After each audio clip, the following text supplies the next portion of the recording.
Praise the lord. హల్లెలూయా. ఈ దిన వాక్యము అనగా 9వ తారీఖు 8వ నెల 2026వ సంవత్సరం. మన దేవుడిస్తున్న చక్కటి మాట యెహెజ్కేలు గ్రంథము 36వ అధ్యాయము 29వ వచనం. మీ సకలమైన అపవిత్రతను పోగొట్టి నేను మిమ్మను రక్షింతును. మన దేవుడు సకలమైన అపవిత్రత, లోకంలో ఉన్నదంతయు నేత్రాస, శరీరాస, జీవపడంబం, దీని వలన ఒక వ్యక్తికి వచ్చేది ఏమన్నా ఉంది అంటే అపవిత్రత, పరిశుద్ధత కోల్పోవడమే.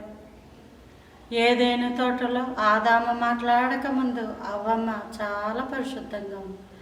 ఆదాము మాట్లాడిన తర్వాత చెయ్యొద్దు, తినద్దు అన్న పండు తిని ఆ పండులో కొన్ని పట్టికలు ఆదాముకి ఇవ్వడం ద్వారా అపవిత్రత అన్నది వారికి అంటుకొని మహిమ వస్త్రాలు కోల్పోయి కన్నులు తెరవబడి ఆత్మీయ నేత్రాలు ముయ్యబడి వారి జీవితాలు ఏదైనా తోట నుంచి బయటికి వచ్చేయడానికి కారణమైపోయింది.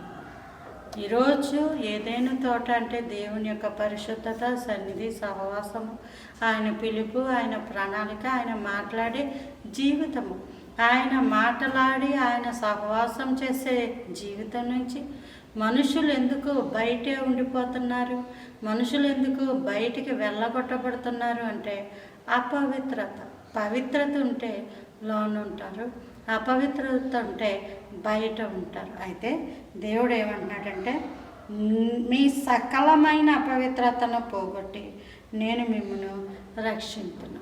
ప్రభువా, ఎవరికి ఈ యొక్క వాగ్దానం అంటే మారాలి అనుకున్న వాళ్ళకి. ఇప్పుడు చూడండి, ఎవరికన్నా గృహాలు కట్టుకోవడానికి లోన్లు ఇవ్వబడును అన్నారనుకోండి, అవి ఎవరికి ఆల్రెడీ స్థలం ఉండి గృహం కట్టుకుందాం అనుకుంటున్నామండి అనుకున్న వాళ్ళకే అది. అలాగే అపవిత్రతను పోగొట్టి నేను మిమ్మల్ని రక్షిస్తున్నాను అంటే ఎవరికి? ప్రభువా, ఈ బ్రతుకు మాకొద్దు, ఈ అపవిత్రత మాకొద్దు, మమ్మల్ని విడిపించు. నువ్వు గనక విడిపిస్తే నీ కొరకు మహిమకరంగా బ్రతుకుతాం.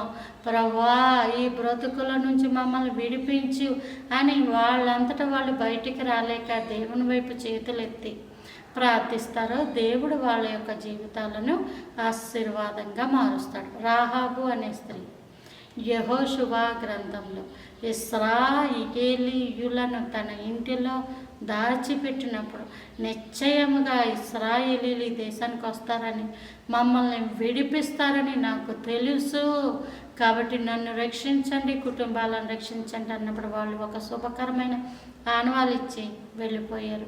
తర్వాత కాలంలో ఖచ్చితంగా రాహాబు, ఆమె వేశ్య, అపవిత్రురాలు, కానీ దేవుడు ఆమెను క్షమించి ఆమెకి అపవిత్రత నుంచి కడిగి పరిశుద్ధురాలిగా మార్చి ఇశ్రాయేలీయుల గోత్రంలోనే కాదు యేసయ్య వంశావళిలోనే ఆమె పేరు రాయించిన గొప్ప దేవుడు.